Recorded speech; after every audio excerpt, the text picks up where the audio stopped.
khazanah Malaysia. Syarahan budaya. Hayo ya hilega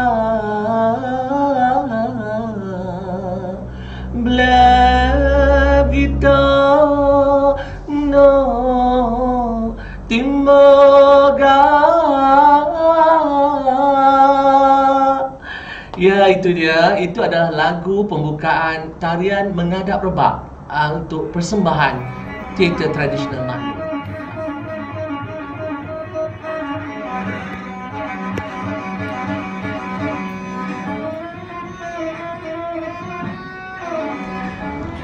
Assalamualaikum dan salam sejahtera kepada semua yang menyaksikan syarahan budaya pada kali ini. Syarahan budaya yang akan disampaikan oleh saya berjudul Sejarah dan Perkembangan Mak Yong di Malaysia. Alhamdulillah, pada kali ini kita akan dapat bersama-sama saya kita ikuti syarahan budaya kali ini yang akan mengupas tentang perkembangan Mak Yong. Mak Yong mengikut Kamus Dewan adalah sejenis drama tari yang mempersembahkan cerita dan tarian serta nyanyian. Ensiklopedia Sejarah dan Kebudayaan Melayu mencatatkan Mak Yong sebagai tarian Melayu tradisional. Indonesia Heritage Performing Arts mencatatkan Mak Yong is a traditional Malayan theatre style. Teater Tradisional Melayu buku 1 mencatatkan Mak Yong merupakan satu tari drama Melayu yang begitu unik dan halus sifatnya. Ia merupakan satu kombinasi dari unsur-unsur tarian, muzik, drama dan komedi. Muhammad Gaus Nasaruddin mencatatkan Mak Yong menggabungkan unsur-unsur tari, muzik dan dialog. Tan Sri Mubin Shepherd dalam bukunya Cerita-Cerita Mak Yong menulis Mak Yong adalah jenis tari drama Melayu, iaitu suatu campuran tarian, nyanyian opera, kisah percintaan dan lawak jenaka.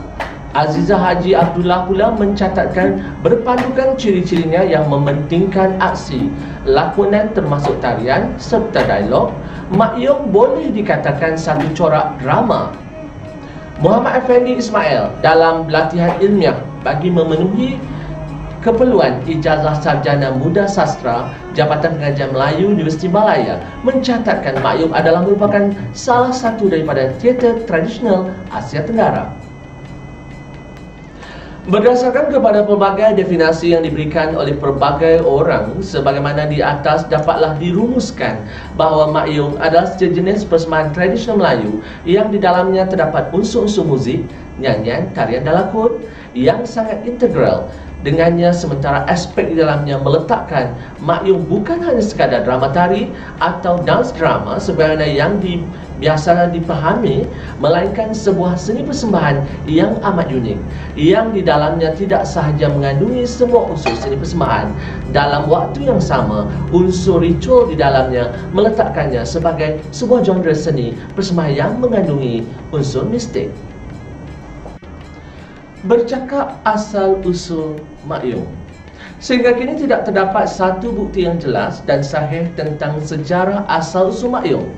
Terdapat pelbagai teori dan andaian yang diberikan sama ada oleh pengkaji maupun pendukung kesenian tersebut tentang sejarah asal-usul Mak Yong. Kalau dilihat segi latar belakangnya, terdapat beberapa yang mempercayai bahawa Mak Yong berasal dari sebuah tempat yang bernama Tanah Serendah Sepadan Ruyung di Ulu Terengganu. Dikatakan di kawasan tersebut terdapat satu keluarga yang bapanya bernama Pak Yong, isterinya bernama Mak Yong dan anaknya bernama Anak Yong. Demi memenuhi masa lapang mereka, keluarga tiga beradik ini telah mencipta sejenis permainan untuk berhibur. Apabila diketahui oleh raja negeri itu, mereka telah diperintahkan untuk mengadakan persembahan di istana untuk tatapan baginda raja. Raja yang amat terpikat dengan persembahan permainan itu lalu mengisytiharkan permainan tersebut sebagai permainan Mak Yong. Terdapat juga pendapat yang menyatakan bahawa Mak Yong sebenarnya berasal daripada menora. Daripada bentuk asalnya persembahan menora, ia telah disesuaikan menjadi persembahan Mak Yong. Mubin Shepherd menghubungkan asal-usul Mak Yong dengan Mak Hyang, iaitu semangat padi. Selain daripada pendapat-pendapat di atas, ada juga pendapat yang menyatakan bahawa Mak Yong ada hubungannya dengan main teri ataupun main puteri. Mak Yong dalam aspek ritualnya dihubungkan sebagai lebih mengutamakan upacara perbomohan untuk menyembuhkan penyakit. Walaupun pada umumnya ia lebih terarah kepada hiburan, namun ia menitik beratkan kepada aspek penyembuhan penyakit yang berkait rapat dengan kejiwaan. Berasal daripada upacara ritual main puteri ataupun teri, ia mula berkembang menjadi persembahan Mak Yong. Tetapi pendapat umum sepakat bahawa Mak Yong berasal dari kerajaan lama Patani yang sekarang ini termasuk ke dalam pemerintahan kerajaan Thailand dan lebih dikenali sebagai Selatan Thailand. Mak Yong dikatakan wujud di Istana Kesultanan Melayu Patani kira-kira 400 tahun yang lampau. Daripada situ ia dipercayai merebak dan berkembang ke Kelantan, Terengganu dan Kedah, malahan merentasi lautan, kemudian bertapak di Sedang Muda di Sumatera, langsung berkembang hingga ke Kepulauan Riau. Sandaran yang menyatakan bahawa Patani adalah daerah asalnya disebabkan oleh pengaruh dialek yang digunakan di dalam persembahan Mak Yong adalah menggunakan dialek Melayu Patani Kelantan, meskipun persembahannya di Kedah, Terengganu maupun di Sedang Muda, Sumatera. Sebagaimana asal-usulnya yang masih samar, sejarah bilakah bermulanya kesenian Mak Yong juga sesamar asal-usulnya. Namun begitu, Mak Yong tetap menjadi kesenian yang mengungguli bentuk-bentuk kesenian lain sebagai kesenian yang tertua yang pernah wujud dan masih diteruskan di tanah air kita, Malaysia. Mak Yong dipercayai berasal dari kumpulan suku bangsa Mong Khmer yang selalu mengadakan persembahan tarian untuk Raja Jayavarman VII, Raja Angkor sekitar tahun 1811 hingga 1218. Raja Angkor dikatakan bersahabat baik dengan Raja Patani kerana mereka hidup dengan zaman yang sama, iaitu Buddha. Disebabkan bentuk tarian Mak Yong mendapat sambutan di kalangan orang-orang Patani, maka ia dibawa masuk dan bermulalah proses asimilasi budaya bersesuaian dengan kehidupan masyarakat Patani pada permulaan abad ke-13.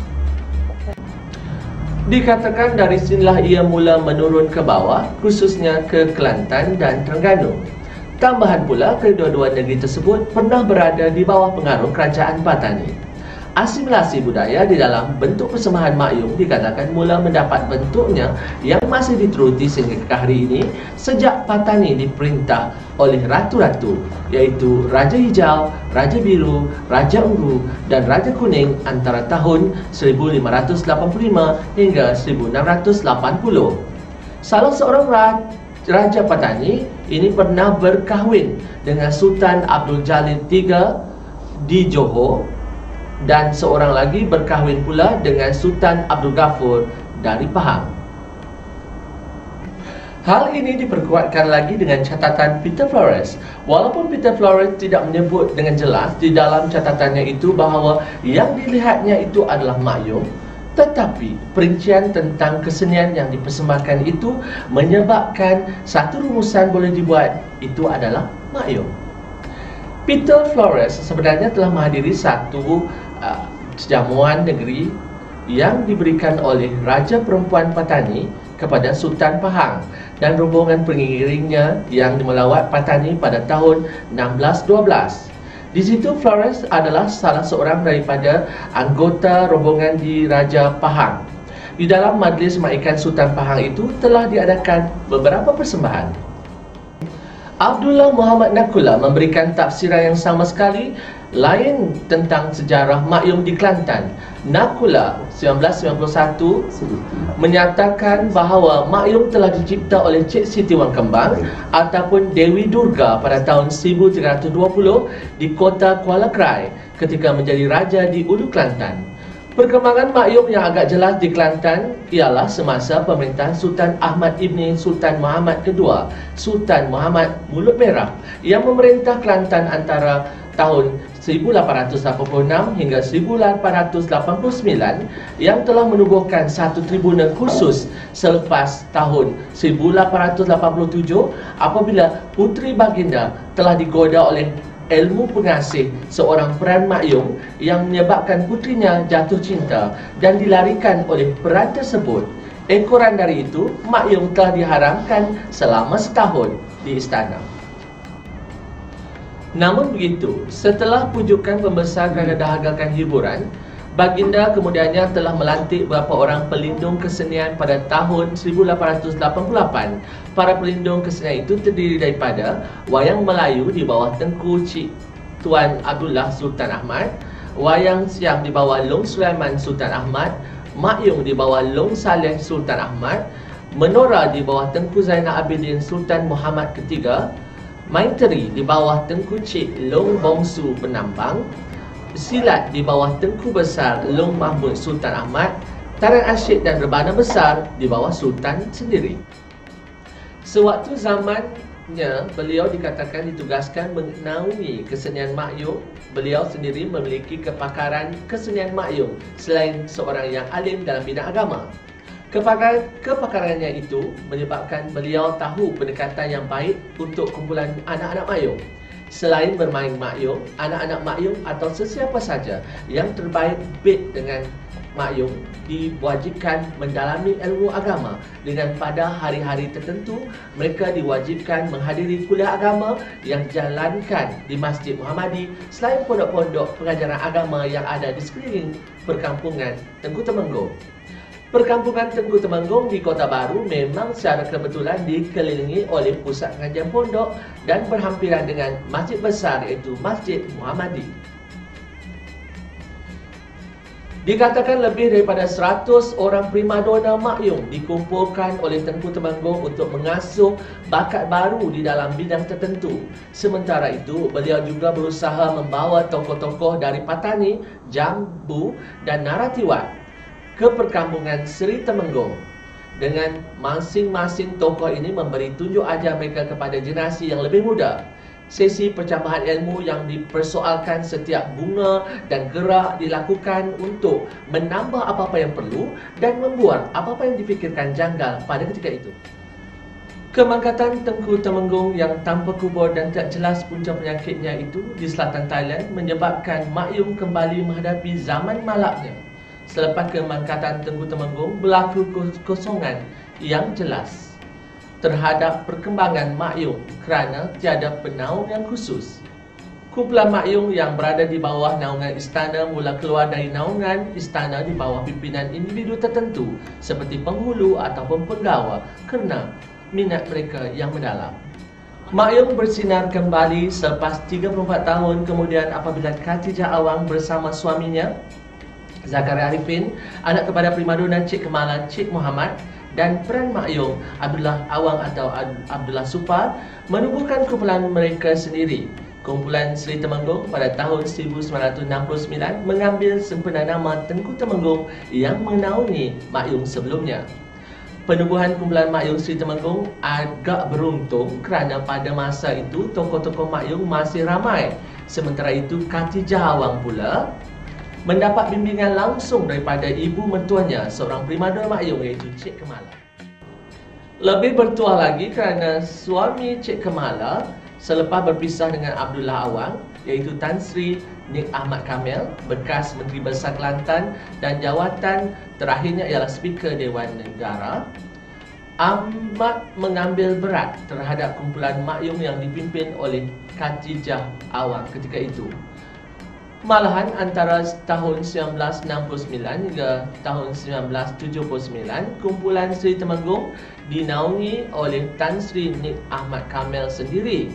Sementara itu, suami Khatijah Awang iaitu Zakaria Abdullah bekerja sebagai timbalan pengarah Kompleks Budaya Negara yang memungkinkan lagi perkembangan kumpulan Seri Temenggung memperolehi ruang mengadakan persembahan di dalam dan di luar negara. Sekitar tahun 1983, Bahagian Kebudayaan High Ehwal Pelajar Universiti Sains Malaysia Pulau Pinang adalah pelopor awal yang memberi pendedahan makyung kepada pelajar universiti di bawah program pemeliharaan kesenian tradisional.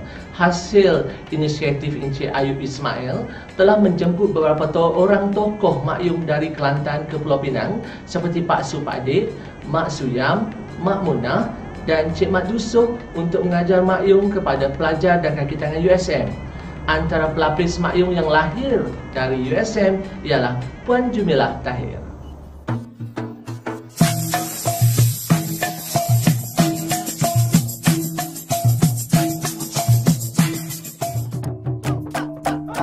Syarahan budaya, seni budaya tinggi, perkasa nilai seni, seni budaya kita, khazanah Malaysia. Syarahan budaya. Kewujudan Akademi Seni Kebangsaan atau ASK pada tahun 1994 dan sekarang dikenali sebagai Aswara telah mengubah lanskap kesenian tradisional agar terus terbela. ASK menawarkan pengajian seni tradisional dan memanggil tokoh seperti Khatijah Awang dan juga Fatimah Abdullah untuk menjadi pembimbing makyung kepada para pelajar. Antara pelapis muda yang lahir dari ASK seperti Johara Ayub, Nurzi Zulkifli, Zamzura Zahari, Kamarul Baisah, Nurliana Cik Muhammad, Ismadia Ismail, Mardiana Ismail dan beberapa orang lagi telah lahir di situ. Maka makyung pun menjadi terkenal semula dan mula diangkat dalam arus media perdana. Istana Budaya juga menubuhkan kumpulan makyungnya yang dikenali sebagai Kumpulan Makyung Seri Nilam pada tahun 2003 dan aktif mementaskan persembahan berskala besar di pentas Istana Budaya. Manakala JKKN Kelantan pula menubuhkan kumpulan makyung yang dikenali sebagai Kumpulan Makyung Kijang Mas yang bermula pada penubuhan program perantisan makyung JKKN Kelantan pada tahun 2005. Kumpulan Makyung Kijang Mas turut mengadakan beberapa persembahan jelajah di negeri-negeri di seluruh Malaysia di samping mengadakan kerjasama bengkel bersama universiti tempatan dan juga Sekolah Seni Malaysia pada tahun sekitar 2012 hingga 2014.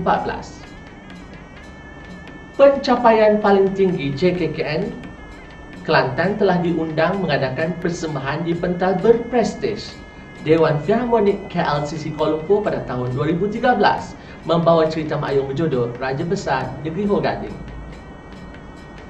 Sejak tahun 2005, makyung diiktiraf di peringkat dunia sebagai warisan tidak ketara (Intangible Heritage) oleh UNESCO dan membuka mata masyarakat tentang keunikan seni tradisional ini. Pada masa itu, banyak pusat kebudayaan dan kesenian serta beberapa pusat pengajian seperti UMK, UM, UPSI dan UITM menawarkan silibus pembelajaran kesenian tradisional sebagai salah satu subjek khusus atau co-curriculum kepada pelajar. Sejak tahun 2005, makyung telah diiktiraf sebagai warisan tidak ketara (Intangible Heritage) oleh UNESCO dan telah membuka mata masyarakat tentang keunikan seni tradisional ini. Pada masa itu, banyak pusat kebudayaan dan juga institusi kesenian dan beberapa pusat pengajian seperti UMK, UM, UPSI dan UITM menawarkan silibus pembelajaran kesenian tradisional makyung sebagai salah satu subjek khusus atau co-curriculum kepada pelajar. Bagi saya, hasrat untuk melahirkan bakat muda dalam kesenian tradisional makyung telah tercapai. Hal ini berlaku kerana pengajian makyung banyak ditawarkan di institut pengajian tinggi dan secara tidak langsung memberikan pendedahan kepada generasi muda tentang seni ini. Namun demikian, minat terhadap seni tradisional ini seakan-akan bermusim. Kini Mak Yong jadi sepi semula mungkin kerana aktivitinya yang masih berkurang dan tidak konsisten. Memang tidak dapat dinafikan bahawa banyak orang keliru dengan perkataan Mak Yong dan Pak Yong. Mereka beranggapan bahawa Mak Yong bermaksud penggiat perempuan dan Pak Yong penggiat lelaki. Sebenarnya Mak Yong ialah nama kepada seni persembahan tersebut. Dalam persembahan Mak Yong ada gelaran watak utama yang diberi gelaran Pak Yong, iaitu watak raja. Walaupun watak Pak Yong dipegang oleh perempuan yang berlakon sebagai raja, dia tetap digelar Pak Yong. Dalam persembahan Mak Yong juga terdapat gelaran yang disebut Mak Yong, iaitu watak permaisuri. Jika kita lihat mana-mana bahan bacaan sebelum ini, kebanyakannya menyatakan bahawa watak utama dan persembahan yang Mak Yong atau yang dikenali sebagai Pak Yong dipegang oleh wanita. Sukar untuk kita mendapat tulisan ataupun bahan tulisan yang menyatakan watak Pak Yong dipegang oleh lelaki. Pada zaman dahulu, untuk menguasai tarian Mak Yong mengambil masa yang lama. Kaedah pembelajarannya lebih konvensional, seperti belajar menari dan menyanyi satu persatu. Kini kaedah pembelajaran sudah berbeza. Saya sendiri mengambil masa setahun untuk menjadi penggiat seni tradisional Mak Yong secara profesional kerana wujudnya kemudahan teknologi dan kita boleh mempelajarinya dengan lebih mudah dan cepat. Antaranya termasuklah dengan merujuk rakaman video latihan untuk memperbaiki kelemahan. Kini kita lebih mudah untuk mendapatkan rakaman lagu Mak Yong di YouTube dan berupaya untuk membuat latihan secara sendirian di rumah. Cabaran yang paling besar yang perlu dihadapi ialah melahirkan pelapis. Hal ini memang sukar kerana generasi muda terdedah kepada pelbagai bentuk hiburan dari luar. Oleh itu, Mak Yong perlu bersaing dengan trend sekarang seperti K-pop. Generasi muda kini tidak lagi minat akan perkara yang berbentuk tradisional dan tidak ada elemen komersial. Yang membimbangkan ialah jika sesuatu perkara ini dikomersialkan, maka akan hilang nilai dan identitinya. Namun begitu, mahu atau tidak mahu, kita perlu juga menyuntik sedikit elemen komersial dalam seni persembahan Mak Yong untuk menarik minat generasi muda. Aswara sememangnya telah melahirkan banyak pelapis dalam Mak Yong. Mereka diberi ilmu dan pendedahan yang cukup tentang Mak Yong.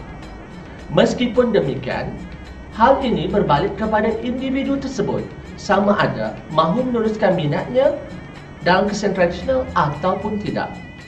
Mak Yong pernah diharamkan untuk dipentaskan sejak 28 tahun lalu oleh Kerajaan Negeri Kelantan kerana ia didakwa mempunyai unsur khurafat dan pemujaan. Kini seni persembahan Mak Yong dipersembahkan kembali kepada umum selepas ia diharamkan sejak tahun 1991. Selepas seni persembahan ini melalui proses pengubahsuaian kandungan dialog dan mendapat kelulusan dari Kerajaan Negeri dan Jabatan Mufti Kelantan pada 24 Mei 2019, akhirnya Mak Yong membuat kemunculan semula. Mak Yong yang dipersembahkan ini telah dilakukan beberapa penambahbaikan dan patuh syariah dengan mengenakan pelakon lelaki sahaja, penceritaan dan rakyat dengan unsur nasihat serta elemen kesenian yang menggambarkan kebudayaan Kelantan tanpa melibatkan unsur pemujaan dan mematuhi enakmen Kawalan Hiburan Negeri Kelantan. Salah satu perbezaan yang paling ketara ialah persembahan Mak Yong ini tidak lagi melibatkan pelakon perempuan. Namun persembahan yang melibatkan perempuan dibolehkan sekiranya dipersembahkan kepada penonton perempuan sahaja. Selain dari itu, produksi pementasan Mak Yong juga perlu mengolah daripada 12 cerita Mak Yong, hanya 4 cerita yang sesuai untuk dipersembahkan secara terbuka.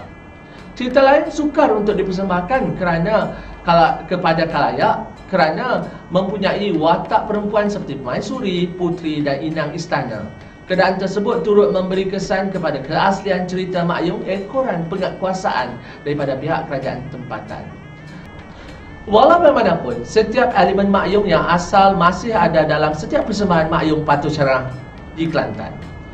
Struktur asal pementasan makyong masih lagi dikekalkan. Sebenarnya ramai penggiat seni makyong kurang bersetuju dengan perubahan dan penetapan undang-undang ini. Tetapi JKKN tetap memikirkannya secara optimis kerana kebenaran ini telah memberi peluang kepada masyarakat menyaksikan secara langsung tarian makyong, musik, lagu, kostum dan mengenali lebih dekat cerita makyong selepas 28 tahun diharamkan. Pokok pangkalnya, makyong sudah dibenarkan untuk dipentaskan secara terbuka dan perkara tersebut sudah memadai kepada masyarakat yang sudah lama tidak menyaksikan persembahan ini. InsyaAllah, perancangan pada masa hadapan, pihak kami berhasrat mengadakan perbincangan secara diplomasi dengan pihak kerajaan negeri untuk memohon kebenaran penglibatan wanita dan persembahan makyong, tetapi perlu mematuhi tata susila yang ditetapkan. Beberapa program sedang diatur untuk jadikan makyong Patu Serang ini sebagai satu lagi tarikan baru kesenian di Kelantan. Selain Dikir Barat, wayang kulit dan sebagainya. JKKN bersama Kerajaan Negeri Kelantan sedang merancang beberapa program siri jelajah makyong ke setiap daerah di Kelantan kerana terdapat segelintir masyarakat Kelantan sendiri kurang mengenali dan tidak pernah menyaksikan persembahan makyong secara langsung, terutama golongan generasi muda. Harapan saya agar usaha murni ini dapat menjadikan makyong sebagai produk pelancongan seni budaya di Malaysia, sekaligus dapat menarik minat ramai pelancong hadir ke negara kita. Selain pada itu juga, makyong ini diharapkan dapat melahirkan generasi penerus sebagai legasi kesenian nenek moyang mereka. Sekian dahulu dari saya, Rosnan Abdul Rahman, untuk kali ini, dan saya akhiri dengan serangkap pantun. Di atas dahan burung tempua melihat rusa tepi perigi. Salam penutup untuk semua. Di lain waktu bersua lagi. Wassalamualaikum warahmatullahi wabarakatuh. Bye-bye.